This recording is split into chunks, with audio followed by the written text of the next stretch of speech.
आज जो विषय है हम आगे बढ़ेंगे और मेरा जो विषय है वो है परमेश्वर के तरीके से समृद्धि को प्राप्त करें। Praise the Lord.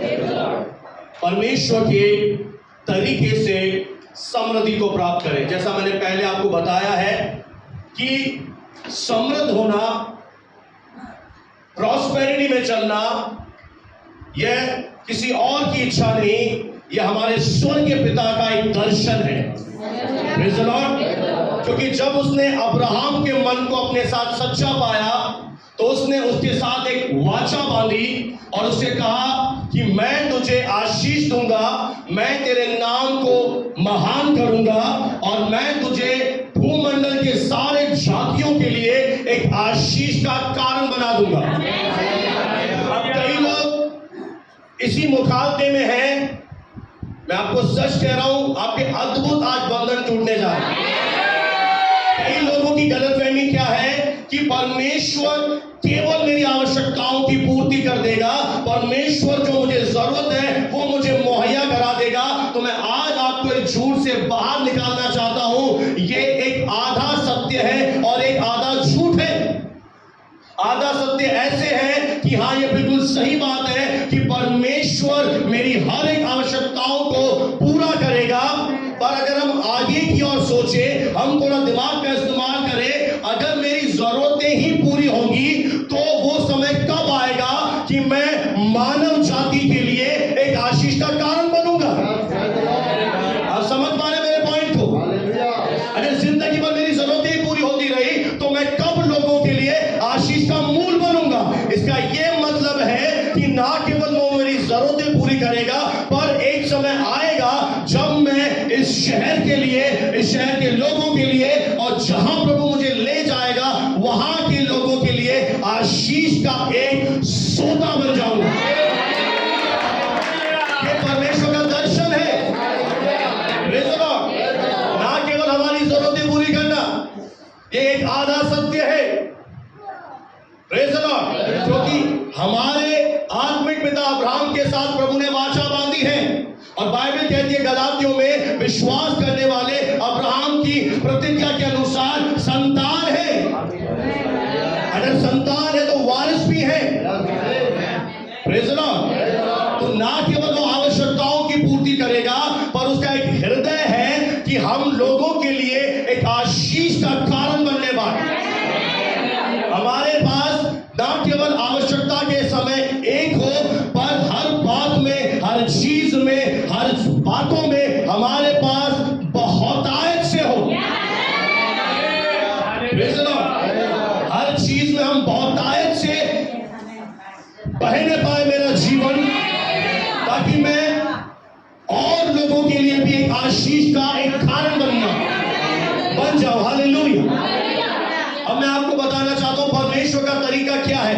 मेरे साथ एक बहुत ही सुंदर आयत निकाले, नीति वचन 23वां अध्याय और 4था आयत। नीति वचन 23वां अध्याय और 4 पद को हम ध्यान से सुनेंगे और पढ़ेंगे।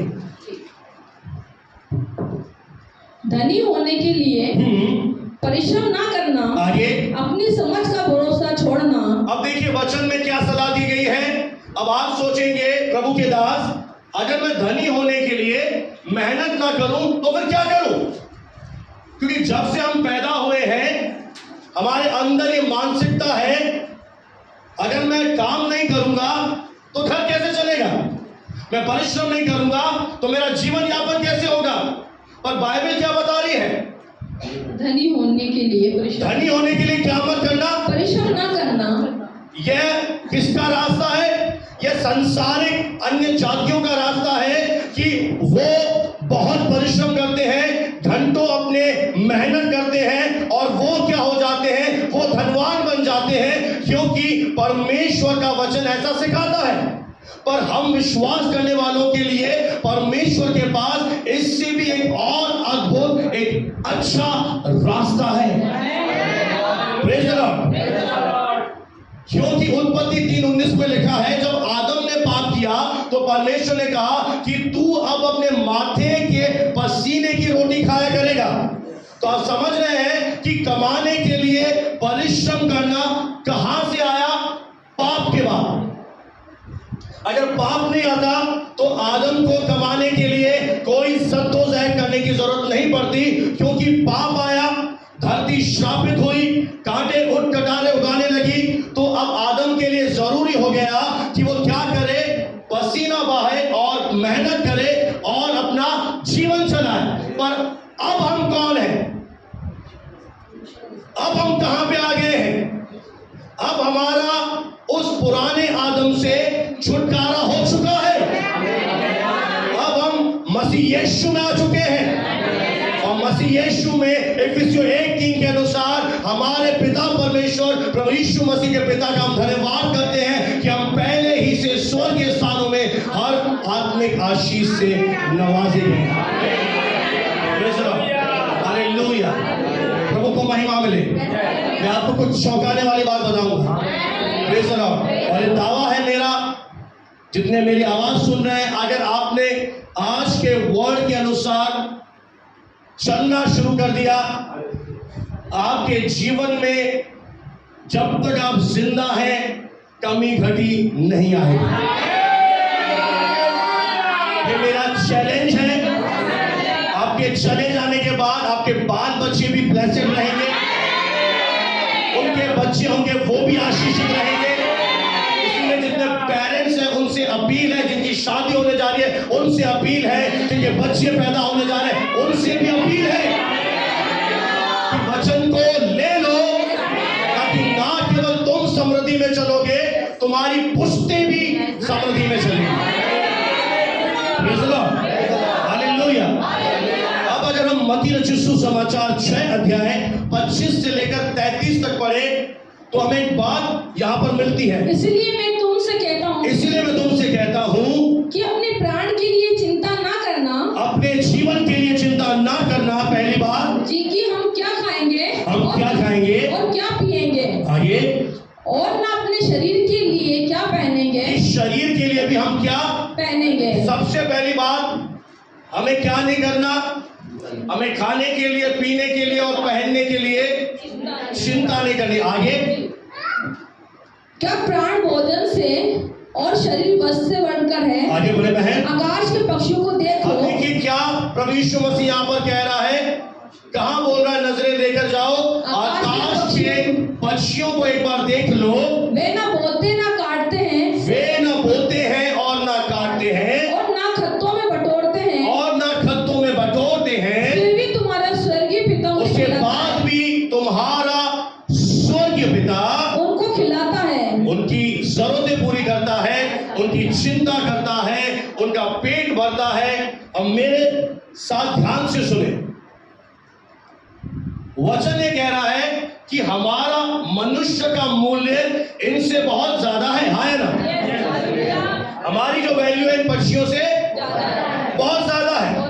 Praise the Lord. तो अगर हम इनको देखें तो ये कुछ भी कमाने के लिए एक रत्ती पर परिश्रम नहीं कर रहे हैं, ना तो इनके लिए कानून लागू हो रहा है कि भाई मैं बोऊंगा तो काटूंगा, कुछ भी ये नहीं कर रहा है। पर परमेश्वर उन्हें क्या कर रहा है, जरूरतें पूरी कर रहा है, खिला रहा है, ध्यान रख रहा है। अब अगर एक सवाल मैं आपसे पूछूं कि बाइबल कह रही है मेरी वैल्यू ज्यादा है, तो फिर आज मेरी दशा इनसे गई गुजरी क्यों है?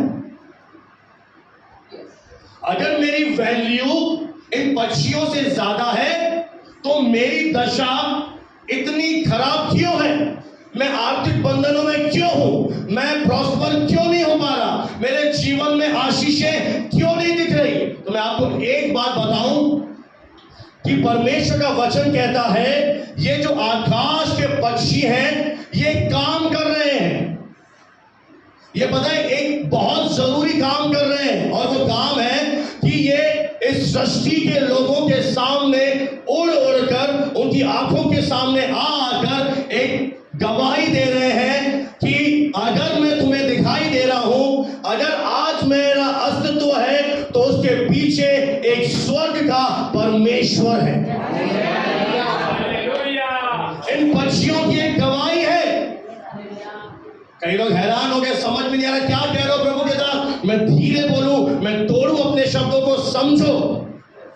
ये पक्षी इस दुनिया में जब उड़ रहे हैं हवा में, तो ये चीख कर एक गवाही दे रहे हैं, अगर मैं जिंदा हूं, मैं तुम्हें दिखाई दे रहा हूं, तो मुझे बनाने वाला एक परमेश्वर है। ये स्वर्ग के प्रभु की एक गवाही दे रहे हैं, क्योंकि परमेश्वर ने दुनिया के लोगों के ऊपर अपने अस्तित्व के निशानों को प्रकट किया है। सृष्टि के कामों से हम जान जाते हैं कि परमेश्वर है।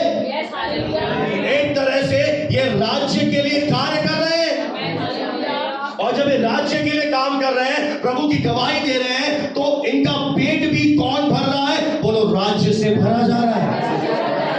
Praise the Lord। और अगर मैं अपने आप को देखूं, हमें देखूं, तो क्या नजर आ रहा है कि मैं देने के बाद भी मैं आर्द्रगीति से संघर्ष कर रहा हूं, मैं बो भी रहा हूं।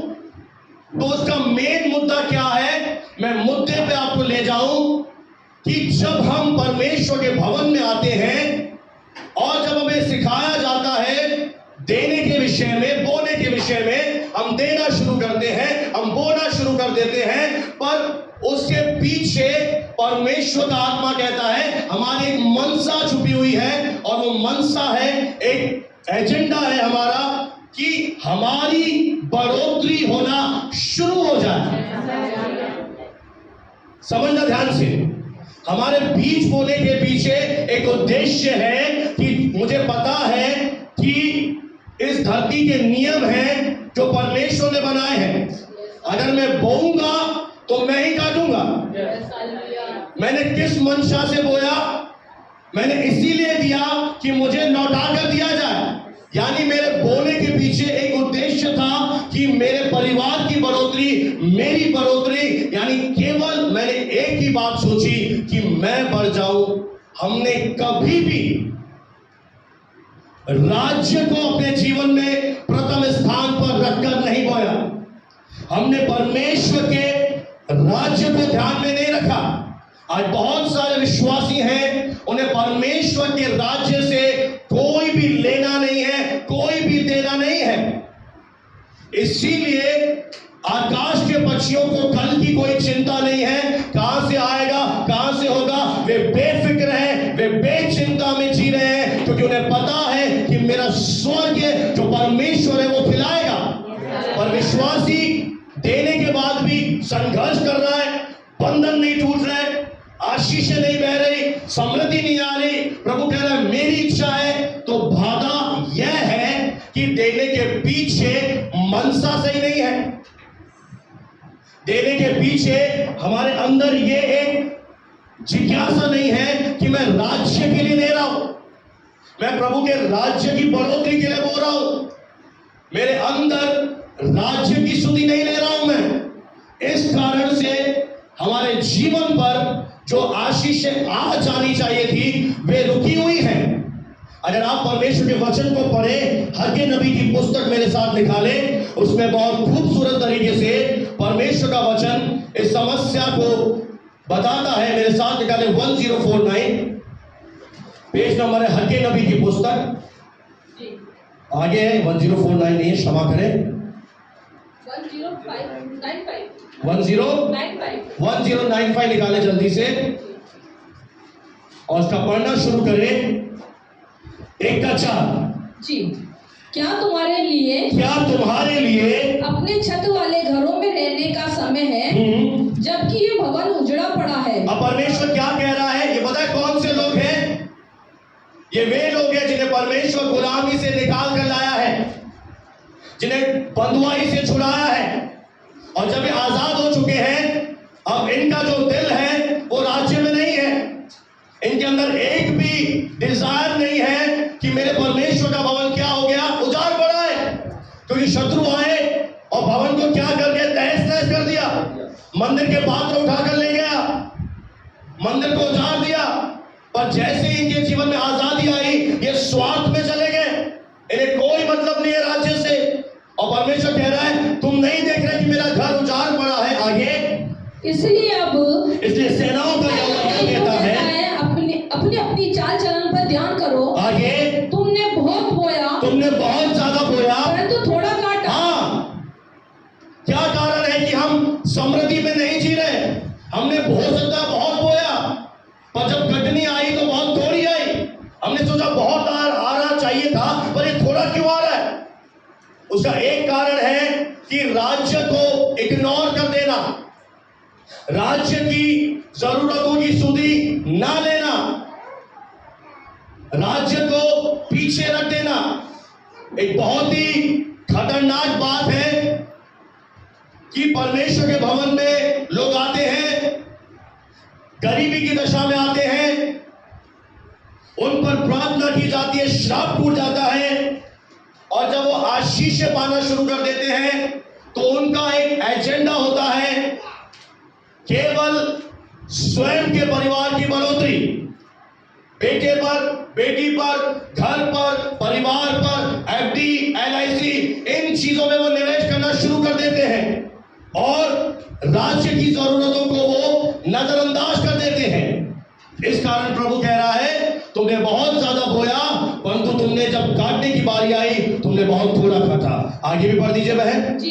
तुम खाते हो परंतु पेट नहीं भरता, पीते हो परंतु प्यास नहीं बुझती। आगे। तुम कपड़े पहनते हो परंतु गरमाते नहीं। आगे। और जो मजदूरी कमाता है वे अपनी मजदूरी की कमाई को छेद वाली थैली में रखता है। 9 पढ़ दीजिए, 9 आयत जी। तुमने बहुत उपज की आशा रखी, आगे। परंतु देखो थोड़ी ही है, थोड़ा ही आया। और जब तुम उसे घर लेकर आए तब मैंने उसको उड़ा दिया। सेनाओं की यहोवा की यही वाणी है, ऐसा क्यों हुआ? क्या इसलिए नहीं कि मेरा भवन उजड़ा पड़ा है और तुम में से प्रत्येक अपने अपने घर को दौड़ा चला जाता है। मेरा भवन क्या पड़ा है? उजाड़ पड़ा है, और तुम में से हर एक कहां दौड़ा चला जा रहा है? बहुत सारे विश्वासी इसी श्रेणी में आते हैं, वे केवल कलीसिया में आशीष पाने के लिए आते हैं और उन आशीषों से वो केवल अपने जीवन की उन्नतियों में जाना चाहते हैं और उन्हें कोई लेना या देना नहीं है कि राज्य में क्या जरूरत है, भवन में क्या नीड है, देखकर भी वो इग्नोर कर देते हैं। इस कारण मेरे प्रियो, आर्थिक समृद्धि हमारे जीवन में रुक जाती है। इसलिए आकाश के पक्षी हमसे बहुत अच्छे हैं क्योंकि वो जीत जीत कर गवाही दे रहे हैं, पर हम केवल स्वयं के लिए जीवन को जी रहे हैं। इसलिए परमेश्वर का वचन कहता है सबसे पहले तुम उसकी धार्मिकता की खोज करो, उसके राज्य की खोज करो। Praise the Lord. दुनिया के लोग, अन्य जाति धन की खोज में लगे हुए हैं, प्रेज़ द लॉर्ड, पर हम परमेश्वर के लोगों को पसीना बहाकर धन कमाने की जरूरत नहीं है। हमें एक काम करना है, हमें राज्य की खोज में लग जाना है। ये बात पुराने नियम में हागी भविष्यद्वक्ता कह रहा है, नए नियम में प्रभु यीशु मसीह कह रहा है। दोनों जगह साबित हो रही है कि सबसे पहले तुम क्या करो, मेरे धार्मिकता की, मेरे राज्य की खोज करो। तुम जो पसीना बहा रहे हो, परिश्रम कर रहे हो, उससे जो धन आ रहा है, उस धन में क्या आ जाता है? कई बार उस धन में समस्याएं आ जाती हैं, उस धन में दुख मिला हुआ आ जाता है। आज बहुत सारे लोग बहुत ज्यादा परिश्रम कर रहे हैं, 18 घंटे मेहनत कर रहे हैं, और कई बार उनका हार्ट फेल हो रहा है, उनके परिवार खराब हो रहे हैं, उनके बाल बच्चे गलत कामों में लग गए क्योंकि उनके पास समय नहीं है। वो इतना बिजी हो गए, व्यस्त हो गए कमाने में कि वो एक ही काम के पीछे लगे हुए हैं। पर बाइबल कहती है कि यहोवा की आशीष के द्वारा एक व्यक्ति धनवान बन जाता है। किसी आशीषों के द्वारा, परमेश्वर की आशीष के द्वारा हम धनवान बन जाते हैं, और वो जो धन आता है उसमें परमेश्वर कभी भी दुख को नहीं मिलाता, दर्द नहीं आता। उस धन में एक ब्लेसिंग के बहना शुरू हो जाती है। Praise the Lord. इसलिए परमेश्वर कह रहा है कि पहाड़ों पर चढ़ जाओ, लकड़ी काट के लाओ और मेरा घर बनाओ, मेरे घर की सुधि लो, तब मैं तुमसे प्रसन्न हो जाऊंगा। Praise the Lord. हालेलुया। आपको खून पसीना बहाने की जरूरत नहीं है। आपकी नौकरी, आपका बिजनेस, ये परमेश्वर के द्वारा दी गई एक ब्लेसिंग है और उस आशीष में एक बीज छुपा हुआ है आपके पास। Praise the Lord. और जब आप उस बीज को परमेश्वर के भवन में लाते हैं या आप राज्य की सुधि लेना शुरू कर देते हैं तो परमेश्वर भाग्य हो जाता है। यहां पर 6 के 33 मत्ती में लिखा है, तो ये सारी वस्तुएं तुम्हें मिल जाएंगी। क्या बोल रहा है परमेश्वर का वचन? पहले मेरे राज्य की खोज करेगा तो ऑटोमेटिक तुझे ये सारी वस्तुएं, अन्य जाति किसकी खोज में है? धन की खोज में है। हमें किसकी खोज करनी है? उसके राज्य की खोज करनी है, पिता के घर के सुखी लेनी है। राज्य को अपने जीवन में पहले स्थान पर रखना है, तब ये सारी वस्तुएं तेरे पीछे अपने आप आएंगी। तुझे परिश्रम करने की जरूरत नहीं पड़ेगी।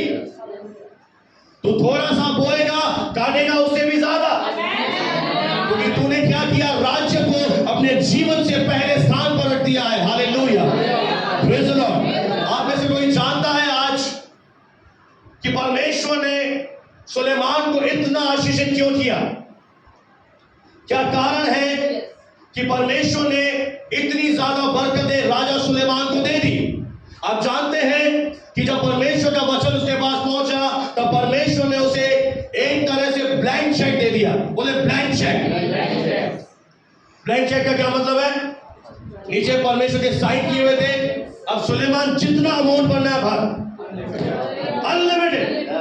तो मेरे साथ ये भी इंग्लिश आके यूट्यूब पे सुन के अनलिमिटेड 10 लाख 10 करोड़ जितना मिलियन बिलियन जो बनना है भर। और पता है सुलेमान ने क्या किया?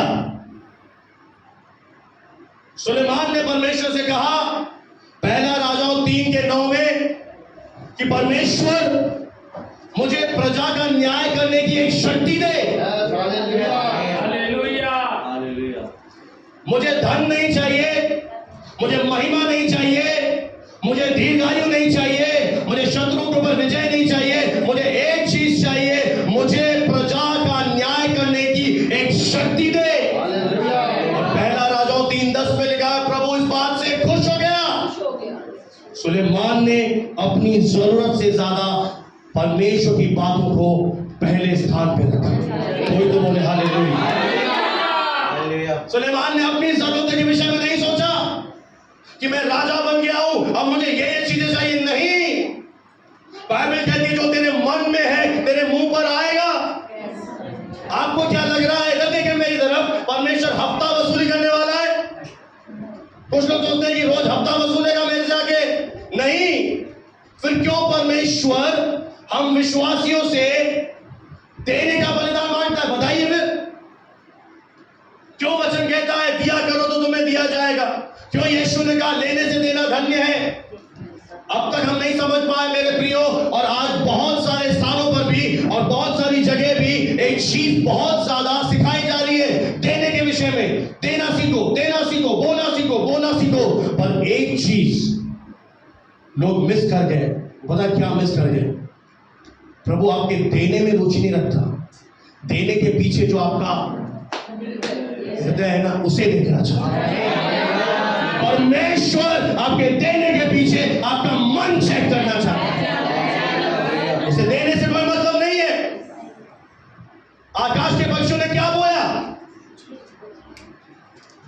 क्या बोया? बताइए। कुछ नहीं बोया ना। तो परमेश्वर ने कहा क्या? नहीं नहीं, पहले तू बोएगा, मैं तो बोने और काटने वाला परमेश्वर हूं, पहले बो फिर काटेगा। नहीं, कई लोग गलत मानसिकता में जी रहे हैं कि वो हफ्ता वसूली करने वाले डॉन की तरह हर हफ्ते आओ दशवांग दो। मेरे प्रियो, परमेश्वर के राज्य में कोई भी इस तरह की धार्मिक विधि विधान नहीं है। क्योंकि जब उत्पत्ति की पुस्तक आप पढ़ोगे आपको मालूम पड़ेगा कि परमेश्वर ने जब आदम की रचना करी, उसके बाद उसकी पसली में से जब हवा को निकाला, तो परमेश्वर की एक इच्छा थी कि एक पवित्र परिवार का निर्माण करना। वो फैमिली बनाना चाहता है, वो परिवार बनाना चाहता है। इसलिए यूहन्ना 1:12 में लिखा है, जितनों ने यीशु मसीह पर विश्वास किया वे ईसाई नहीं बने, उनका धर्म नहीं बदला, वे कौन बन गए? परमेश्वर की संतान। यानी हम फिर से फैमिली में आ गए। परमेश्वर शुरू ही से मनुष्य से चढ़ावा नहीं चाहता, धार्मिक क्रियाकलापें नहीं चाहता। वो ये नहीं चाहता कि 2 मिनट के लिए तो झुके और फिर चला जाए। नहीं, परमेश्वर शुरू ही से हमारे साथ एक रिश्ता चाहता है, वो रिलेशन चाहता है। और इसलिए वो कह रहा है कि दे, क्योंकि देने के द्वारा तेरे मन की मंशाएं बाहर आ जाएंगी। तेरे अंदर जो छुपा है परमेश्वर को पता पड़ जाएगा।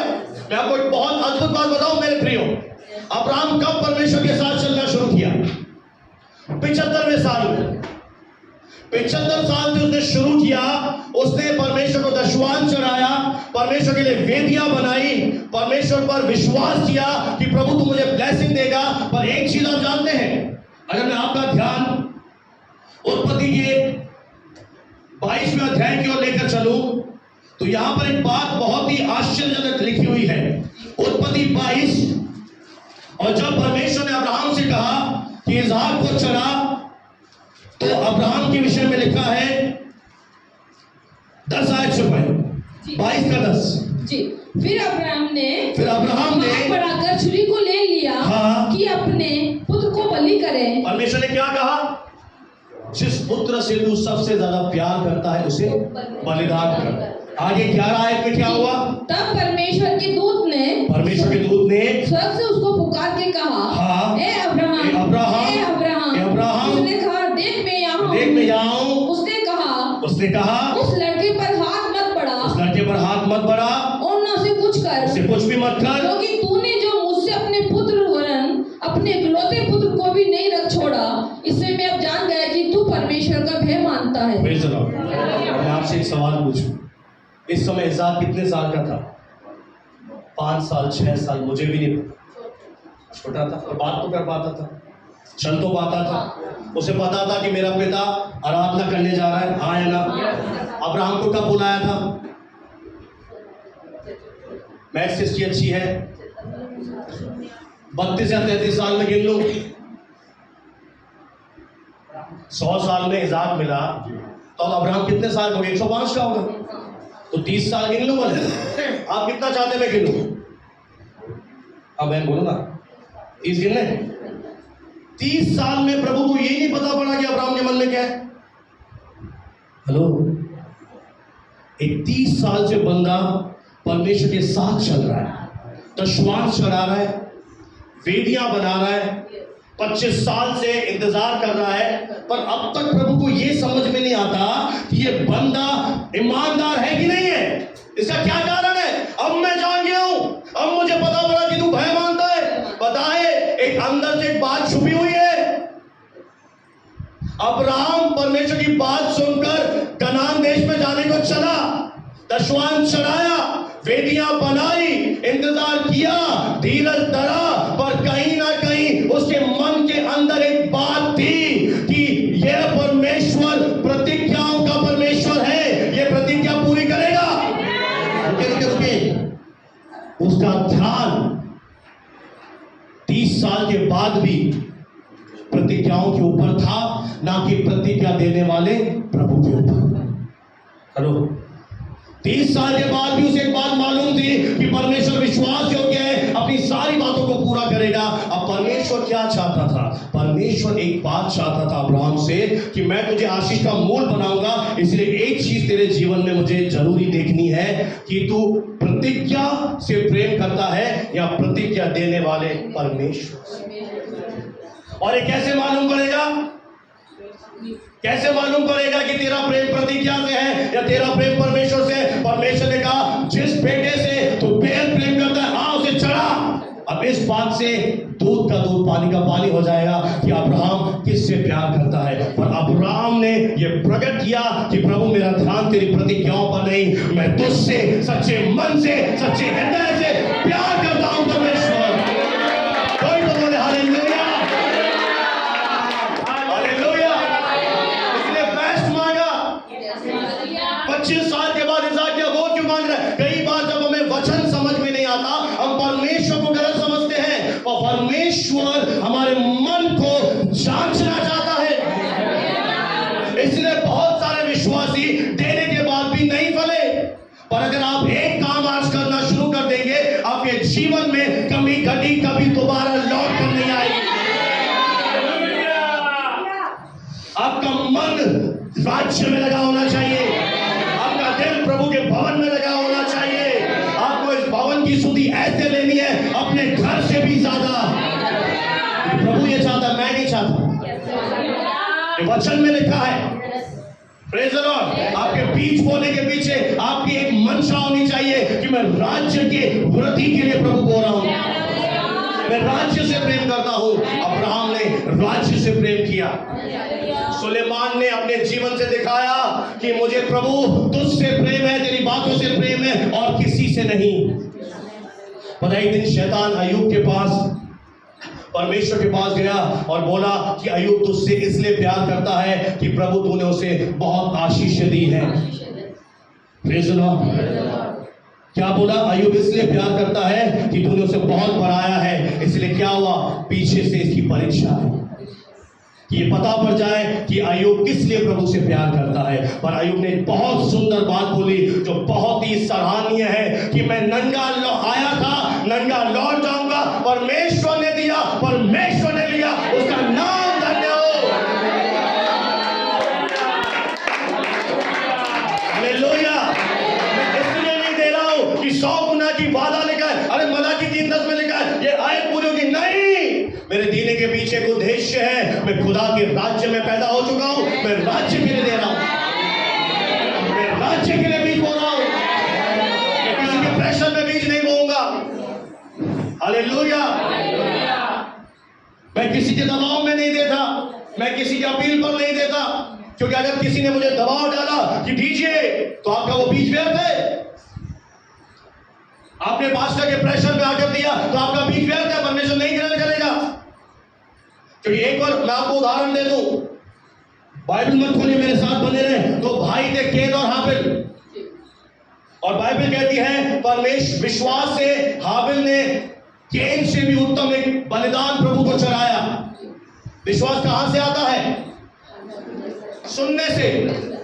इसका मतलब है परमेश्वर ने स्वयं उन्हें शिक्षा दी थी, जैसे आज मैं आपको दे रहा हूं। क्या शिक्षा दी थी? कि बेटा बलिदान कैसे चढ़ाते हैं ये सिखाया था। पर जब बारी आई तो क्यों हाबिल की भेंट स्वर्ग तक पहुंची, क्यों केन की भेंट प्रभु ने देखी नहीं? उसका एक बहुत बड़ा रीजन है कि हाबिल ने भेड़ बकरियों का पहिलौठा चढ़ाया। वो चरवा था, तो जब वो भेड़ बकरियां लेकर आया तो क्या लेकर आया? एक बेस्ट पहिलौठा, यानी पहला। परमेश्वर के लिए बेस्ट उपहार लेकर आया। और जब केन की बारी है, पता केन कौन था? खेती करने वाला। उसने क्या किया? बैंगन मेरी पत्नी खाती नहीं, गोभी हम खाते नहीं, करेले दे देते प्रभु को। यानी बच्चा पूछा, बोलना पड़ोसी को, बच्चा पूछा। बोलो बोलो बोलो बोलो, बच्चा पूछा। इसलिए प्रभु ने क्या किया? क्या किया? दिखाई नहीं, अंदर से क्या? मेरी बहन तुरंत नहीं करी, ये बहन साल से दे रही है, बढ़ गई, मैं 10 साल से नहीं बढ़ी। गुस्सा क्यों कर रही? पास्टर जरूर इसके लिए अंदर गुप्त में कमरे में बैठ के प्रार्थना कर रहा है। Sister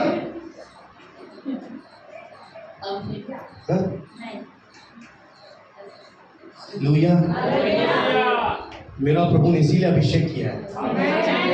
hallelujah. अगर आज के बाद तुम घटी में रह जाओ ना, ये हो नहीं सकता। जिस दिन तुम्हारी मंशा बदल जाएगी, तुम्हारे दशवान, तुम्हारी बेटे परमेश्वर के स्वर्ग तक पहुंचेंगी। वहां पे तुम्हारी बेटे पहुंचेंगी। अब तुम्हारी बेटे व्यर्थ नहीं जाएंगी। हालेलुया। क्योंकि परमेश्वर का एक सिद्धांत है कि राज्य की खोज कर। यीशु मसीह ने कहा, मैंने नहीं कहा, अपने आप। पता है फिर परमेश्वर तेरे घर की सारी जरूरतों को ऐड करेगा। गाड़ी घोड़ा बंगला ये वो जो चाहिए वो ऐड होगी, जुड़ेगी, जुड़ती चली जाएगी। क्योंकि तूने काम कर दिया है। केन ने क्या सोचा? ऐसे ही कोई टमाटर 250 रुपए किलो है, चलो भिंडी चढ़ा देते हैं। बकरा महंगा है, मुर्गा चढ़ा देते हैं, मुर्गा सस्ता है। इस मानसिकता के कारण, हेलो, इसी मंशा के कारण उसकी भेंट को प्रभु ने स्वीकार किया। पर यीशु मसीह के समय में, जब प्रभु यीशु मसीह परमेश्वर के वचन का प्रचार कर रहे थे, बड़ी भीड़ प्रभु यीशु मसीह के पीछे होली। यीशु ने कहा, अब मैं इनको कहां से खिलाऊं? तब एक चेले ने कहा, अंदरियास ने, प्रभु यहां पर एक लड़का है जिसके पास 5 रोटियां हैं, 2 मछलियां हैं। अब उस बेटे का हृदय देखिए, उसने परमेश्वर के लोगों के लिए, उन लोगों की जरूरतों को पूरी करने के लिए अपना टिफिन निकालकर यीशु मसीह के हाथ में दे दिया। उसने ये नहीं देखा कि मैं क्या खाऊंगा, मेरा पेट कैसे भरेगा। ये है राज्य की सुधि लेने वाले परमेश्वर के लोग, जिनका जीवन बदल गया है।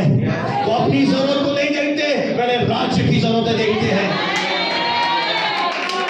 उसने ये नहीं सोचा, यार 5 रोटी मेरे लिए, मैं क्यों दूं।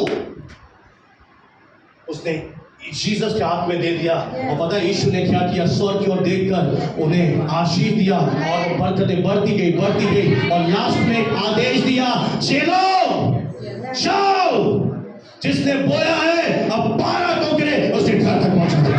कोई तो बोले हालेलुया, हालेलुया। जब हमारी मानसिकता सही होगी, हमारा दिल साफ होगा, तो परमेश्वर तेरी सोच से ज्यादा तेरी वृत्ति को हालेलुया। जब मैं राज्य के लिए बहूंगा, जब मैं खुदा की किंगडम के लिए मेरा दिल होगा। Praise the Lord. एक आयत मैं आपको बताऊं, मेरे साथ निकाले लूका 22 का 35। लूका 22 का 35 जल्दी से निकाले सिस्टर। लूका 22 और 35। और फिर उसने कहा, जब मैंने तुम्हें बटुए और जोली और जूते बिना भेजा था, हाँ, तो क्या तुमको किसी वस्तु की घटी हुई थी? यीशु मसीह एक सवाल पूछ रहा है चेलों से कि मैंने तुम्हें कहां भेजा था? राज्य के सेवा करने के लिए। और जब तुम सेवा करने के लिए गए, मुझे एक बात का जवाब दो कि तुम्हारे पास ना बटुआ था, ना पर्स था, ना कपड़े थे एक्स्ट्रा, ना धन था। तो एक बात बताओ, तुम्हें कोई घटी हुई क्या? नहीं। इसका एक सीधा सा मतलब है, वो क्या कर रहे थे? राज्य का एक काम कर रहे थे। जब परमेश्वर आपको एक काम दे कि इस शहर के लिए बेटी मैंने तुझे चुना है, घुटने टेक और लोगों के लिए, आत्माओं के लिए प्रार्थना कर। आपको इतना अमीर बना दे कि आप सक्षम हो कि बस भर के यहां पर लोगों को ला सके। और जब तुम ऐसा करो तो परमेश्वर कह रहा है, क्या तुम्हें कभी घटी होगी? नहीं। ऐसा एक भी इंसान नहीं है जिसने राज्य को पहले स्थान पे रखा और वो घटी में चला जाए। असंभव। अगर तुमने एक व्यक्ति के लिए प्रार्थना भी कर दी, तुमने किसी को सुसमाचार भी बांट दिया, तुमने राज्य के लिए इतना भी किया, तो परमेश्वर विश्वास योग्य है, तुम्हारी जिंदगी घटियों में नहीं जाएगी, क्योंकि तुमने राज्य के लिए बोया है। तुमने अगर घुटने टेके हैं तो आत्माओं के लिए टेके, प्रभु उद्धार कर। यहीं पर यह बता रहा है प्रभु यीशु मसीह कि जो कुछ भी हम, ना केवल धन, हमारी प्रार्थना है, हमारा सुसमाचार सुनाना, हमारा लोगों को भवन में लेकर आना, झाड़ू लगाना, बाथरूम साफ करना, हम राज्य के लिए जब राज्य की सोचेंगे, ये नहीं, ये छोटा है, ये बड़ा है, नहीं नहीं नहीं, यहीं पर चूक गए आप। जब हम राज्य के लिए सोचेंगे कि ये परमेश्वर का भवन है, अपने कपड़ों से वो मैल हटाएंगे, अरे शर्ट खराब हो जाएगी, कोई बात नहीं, प्रभु का भवन है। पता है, मेरे इस चीज को लोगों ने अजमेर में देखा। मैं बिल्कुल तैयार होकर नए कपड़े पहन के जाता था जब मैं बिजनेसमैन था, और जाकर टंकियां साफ कर रहा था, बाथरूम साफ करता। हेमंत भाई बोलते थे, अरे विकास भाई मेरे कपड़े खराब हो जाए। मैंने कोई बात नहीं, होने दे, होने दो। सीधा मुझे ऊपर लेकर आया। कोई बात नहीं, कपड़े पुराने, कोई दिक्कत नहीं, राज्य पहले होना चाहिए। Hallelujah, praise the Lord. आगे की ओर बढ़ेंगे और दूसरा शमूएल 6 अध्याय 2 आयत हम पढ़ेंगे, और उसके बाद दूसरा शमूएल 7 अध्याय और दूसरे आयत पढ़ेंगे। दूसरा शमूएल 6 अध्याय और दूसरा वचन जी। तब दाऊद और जितने लोग उसके संग थे आगे वे सब उठकर योदा के बाले नामक स्थान से चले कि परमेश्वर के संदूक को ले आए, जो करूबों पर विराजने वाले सेनाओं के यहोवा का कहलाता है। अब देखिए, एक राजा था जिसका नाम था शाऊल, और एक और राजा है जिसका नाम है दाऊद। शाऊल के मन में कभी भी ये बात नहीं आई, वाचा का संदूक यानी जहां पे परमेश्वर की उपस्थिति आती थी, कि मैं उसे कहां ले आऊं, दाऊदपुर में या यरूशलेम में लेकर आऊं। उसे कभी मन में नहीं आया, कभी उसके मन में ऐसी इच्छा नहीं आई कि प्रभु ने मुझे राजा बनाया है, चलो प्रभु की उपस्थिति को यानी बादशाह के संदूक को लेकर आते हैं। पर दाऊद का एक हृदय था, इसलिए प्रभु ने कहा मुझे एक ऐसा व्यक्ति मिल गया है जिसका मन मेरे अनुसार है। उसके मन में एक चीज थी कि मेरे प्रभु की उपस्थिति, वाचा का संदूक ऐसे ही सड़क पे पड़ा नहीं रहेगा, उसे मैं अच्छी तरह से लेकर आऊंगा। इसी का 7 और 2 भी पढ़ दीजिए। तब यहोवा परमेश्वर का कोप, नहीं, दूसरा शमूएल 7 का 2। तब राजा नातान नबी से कहने लगा देख मैं तो के बने हुए घर में रहता हूँ, आगे परंतु परमेश्वर का संदूक तंबू में रहता है। हेलो, दाऊद क्या सोच रहा है, अंदर ही अंदर क्या बोल रहा है कि मुझे तो प्रभु ने कहां पहुंचा दिया, मैं तो जंगल में था, अब मैं कहां पे आ गया, महलों में। पर मेरे परमेश्वर का जो संदूक है वो आज भी कहां है, क्या दिल था दाऊद का। देखिए दाऊद का दिल देखें, बहुत कम ऐसे लोग होते हैं, दिल देखिए बंदे का। अरे तू महल में आ गया ना, वैश करना नहीं, वो आज भी जानता है कि ये महल मुझे प्रभु ने दिया है। कि वचन में लिखा है सोना चांदी परमेश्वर का है, पहाड़ों पर हजारों जानवर मेरे हैं, धरती और उसकी भरपूरी मेरी है। चाहे मैं छोटा बीज चढ़ाऊं, मैं बड़ा बीज चढ़ाऊं, वो बीज, वो धन, वो ब्लेसिंग परमेश्वर ने ही मेरे हाथ में दी है, वही मेरे आशीषों का जरिया है। जिस दिन आप इस भेद को जान लेंगे, आप अपने जीवन में आशीषित होना शुरू कर देंगे। Praise the Lord. कितना एक अद्भुत मन है बंदे का कि प्रभु का संदूक तंबू में पड़ा है, अब मुझे क्या करना है, मैं भवन में नहीं, उसे भवन में नींद नहीं आ रही है। जब यहाँ पर कोई बुरा मत मानिएगा, मैंने एक अपील की थी कि यहाँ पर एक पानी का प्यूरीफायर लगाना है। लोग आते हैं बेचारे, खारा पानी मिलता है। कितने लोग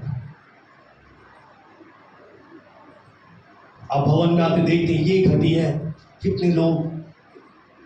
अभी कुछ महीने पहले भवन का काम चल रहा था, मैंने नम्र अपील करी, जितने विश्वासी बीज बोना चाहते हैं आगे आए, कोई नहीं आया। इतना तो था। इसका मतलब है कि हमारा मन राज्य में नहीं है, हमारा दिल भवन में नहीं है। अगर होता तो भले ही आपके पास ना भी होता, आप थोड़ा तो लाते। कि आज ये 20,000 का वाटर प्यूरिफायर हम सब इकट्ठे नहीं खरीद सकते। ये है। इसीलिए प्रभु चाहता है कि आप जो बोल रहे हैं उसके अंदर आपकी मानसिकता होनी चाहिए राज्य की बढ़ोतरी। आपका दिल खुदा के भवन में लगा होना चाहिए कि यहाँ पर ये चीज की जरूरत है, स्वयं से लाना चाहिए। दाऊद के मन में क्या है? किसने बोला उसको? नबी ने नहीं बोला, खुद नबी को बोल रहा है कि प्रभु के दास, मैं तो भवन में आ गया पर मेरा परमेश्वर तंबू में रहता है और मुझे क्या करना है? मुझे मेरे परमेश्वर के लिए एक भव्य भवन बनाना है। उसका मन कहाँ था? राज्य में। उसका दिल कहाँ था? भवन में आराम से एसी चलाकर सो सकता था, कपड़े पहनकर घूम सकता था, खाना खा सकता, जो चाहे कर। राजा, रानियां, पटरानियां, रखेलियां सब थी। और उस समय भी क्या हो रहा है? खुद के लिए दर्द नहीं हो रहा, भवन के लिए। तो परमेश्वर कौन है? वो मनों को जांचे। तो ऐसे व्यक्ति को छोड़ेगा, ऐसे व्यक्ति के बीच को वो ग्रहण नहीं करेगा। उसे मैं आपको बता रहा हूं, 1000 गुना लौटा के ब्लेस करेगा। वो यही तो देखना चाहता है। वो हमारा दिल चेक करना चाहता है, बीज थोड़ी ना चाहिए। वो बीज भी आपको दे रहा है। बीज पता है क्यों दे रहा है? क्यों दे रहा है बीज? अच्छा, रोटी क्यों दे रहा है? रोटी आपकी आज के लिए जरूरत है। रोटी क्यों दे रहा है प्रभु? ताकि आज आपकी सारी जरूरतें पूरी हो जाए। और बीज क्यों दे रहा है? ताकि आपको भविष्य में घटी ना हो। जो रोटी है वो आज खा लो और बीज बो दो तो भविष्य में घटी भी नहीं होगी। क्योंकि जब बुरा समय आएगा तब वही बीज आपका एक बड़ा पेड़ बन जाएगा, फल देगा। इसलिए प्रभु हमें रोटी भी दे रहा है। रोटी किसके लिए? बोले आज के लिए। इसे खा जाओ और बीज मत खाना। वो बीज आपकी भविष्य का एक आशीष है। उसे बोना और एक सोच के साथ राज्य बना। इसलिए मैं कह रहा हूं, पौलुस ने एक भी आयत नहीं लिखी कि 10% लाओ। 10% तो एक शुरुआत है। इसलिए नई वाचा में वो कहता है कि परमेश्वर हर्ष से देने वालों से। एक आयत और बहुत हम क्लेम करते हैं, वचन में पढ़े नहीं, मैं बोल दूंगा कि सारे दशवांश भंडार में ले आओ। क्यों ले आऊं? क्यों मैं दशवांश भंडार में ले आऊं? प्रभु कह रहा है ताकि मेरे घर में भोजन वसु रहे, ताकि मेरे घर में घटी ना है। मेरा घर हरा भरा रहेगा तो तेरा घर ऑटोमेटिक हरा भरा रहेगा। एक रीजन है लाने का, ताकि, बहुत अच्छी आयत है, ताकि मेरे घर में घटी ना रहे। तब मैं तेरे नाश करने वालों को ढुलक लूंगा, तेरे शत्रुओं को मैं नाश कर दूंगा। तेरी भूमि की उपज नष्ट नहीं होगी। मैं आकाश के झरोखे खोलूंगा, तुझ पर अपरंपार आशीष की वर्षा करूंगा कि मेरे भवन में घटी ना रहे। दशवांश लाने का एक पर्पस है, भवन में घटी ना रहे। ऑफन देने का पर्पस है, भवन में हरा भरा रहे, भवन की जरूरतें पूरी होती रहे। राज्य की स्तुति लो। पड़ोसी से कहे आज से राज्य की स्तुति ले। पहला इतिहास 29:17। 2 आयतें और हम सुनेंगे कि प्रभु का वचन क्या कहता है, कैसे हम समृद्धि में चलेंगे। पहला इतिहास 29:17। हे मेरे परमेश्वर, हे मेरे परमेश्वर, मैं जानता हूँ कि तू मन को जांचता है। मैं क्या जानता हूं कि तू क्या देखता है? मन। और सिधाई से प्रसन्न रहता है। किससे खुश होता है? हमारे अंदर की सच्चाई से। आगे मैंने मैंने हे मेरे परमेश्वर, आगे मैं जानता हूँ कि तू मन को जांचता है और सिधाई से प्रसन्न रहता है। आगे मैंने तो ये सब कुछ मन की सिधाई कैसे दिया है? मन की सिधाई और अपनी इच्छा से दिया है। और अपनी इच्छा से दिया है। पहली बात क्यों दिया है? मन की उसका मन है, यस, उसका दिल है, किसी ने जबरदस्ती नहीं करी। तो दूसरा क्यों दिया है? मेरी इच्छा। मेरी इच्छा से। मैं जानता हूँ कि प्रभु ने मुझे राजा बनाया है, प्रभु ने मुझे ब्लेसिंग दी है, मैं प्रभु को इसलिए देता हूँ। वो मेरा भाग है, ना कि इसलिए देता हूँ कि 100 गुना पाऊंगा। नहीं, मैं क्यों दे रहा हूँ? मेरा मन कहाँ लगा हुआ है? परमेश्वर के घर में लगा। हालेलुया। सच बता रहा हूं, अगर आप मन यहां लग जाएगा ना, बस एक झूठी मानसिकता से बाहर आ जाए, छोटा बड़ा, ये कोई छोटा है ना बड़ा है, कलीसिया यीशु की। आपने जो इस कलीसिया के लिए किया वो यीशु के लिए किया। आगे बढ़ दीजिए बहन। और अब मैंने आनंद से देखा कि मैंने क्या देखा है? आनंद से देखा मैंने है आनंद से देखा है कि तेरी प्रजा के लोग जो यहाँ उपस्थित हैं, जो यहाँ मौजूद हैं, वे अपनी इच्छा से तेरे लिए भेंट देते हैं। वो अपनी इच्छा से तेरे लिए भेंट देते अब मैं हैं। आपसे कुछ एक सवाल पूछ सकता हूँ? पूछूं? आंसर दोगे? दाऊद क्या कर रहा है? अपना सब कुछ प्रभु को कैसे दे रहा है? दिल से दे रहा है। अब प्रजा के लोग क्या कर रहे हैं? दाऊद की नकल कर रहे हैं। दाऊद दे रहा है तो हम भी। आप मेरी नकल क्यों नहीं करते? धीरे धीरे हंस रहे हैं। क्या पूछ रहे हैं? आप मेरी दाऊद की नकल किसने करी? कॉपी करी ना, कि दाऊद दे रहा है हम भी देंगे। तो आपको नहीं पता कि हमने क्या क्या दिया? फिर तो आपको क्या करनी चाहिए? अगुओं का अनुकरण। पौलुस कहता है जैसे मैं मसीह की चाल चलता हूं, मेरी चाल चलो। मेरे अगुओं ने सब कुछ प्रभु के लिए बोला, मैं भी बोलूंगा। भैया मैं तो आपको बहुत मानते हैं, कोई बुरा नहीं माने। देखो प्रेम है ना, प्रेम, आई लव यू ऐसे नहीं आता। प्रेम एक्शन से प्रकट होता है। आई लव यू क्या लाया? सॉफ्टी। ये कौन सा लव यू है? क्या बोल रहे हैं? बहुत प्यार करता हूं। अच्छा गिफ्ट तो देखा, गिफ्ट से क्या पता पड़ गया? तेरे शब्द झूठे, तो झूठा पहले नंबर का। चल मैं किसी और के पास चली। हेलो, चिल्ला कर आई लव यू और गिफ्ट लाया कच्ची। तो मतलब जो तेरे शब्द हैं तेरे अंदर से मेल नहीं खाते ना भाई साहब। सच कह रहा हूं, प्यार करते हो तो क्या करोगे? बढ़िया से बढ़िया गिफ्ट। कोई तो बोले हालेलुया। क्या हो रहा है? बोलो डायग्नोसिस। क्या हो रहा है? एक्सरे निकाल रहा हूं। अब क्या पता पड़ेगा? दर्द क्यों हो रहा है? दर्द हो रहा है, एक्सरे तो निकाल लेते। एक्सरे तो निकाल, रिपोर्ट तो आ जाए, फिर देखेंगे दर्द क्यों। हाँ एक्सरे दर्द हो रहा है। जब तू आई थी भवन में,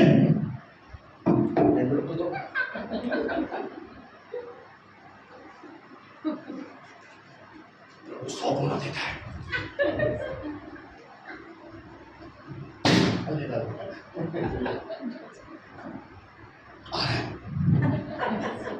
नहीं आ रहा, ऐसे नहीं आता। कब आता है? जब यहां से आता है,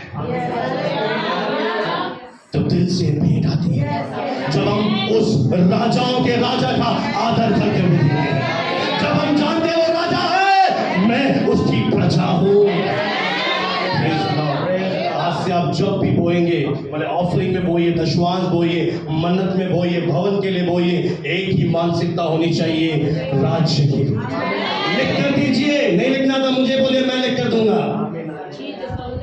ये मेरा सीड है परमेश्वर के राज्य की बढ़ोतरी के लिए। ये मेरा सीड है परमेश्वर के भवन की इस जरूरत के लिए। ये मेरा सीड है परमेश्वर के इस भवन की इस जरूरत के लिए। फिर आप देखेंगे कि आप कैसे अद्भुत रीति से समृद्धि में चलना शुरू कर देंगे।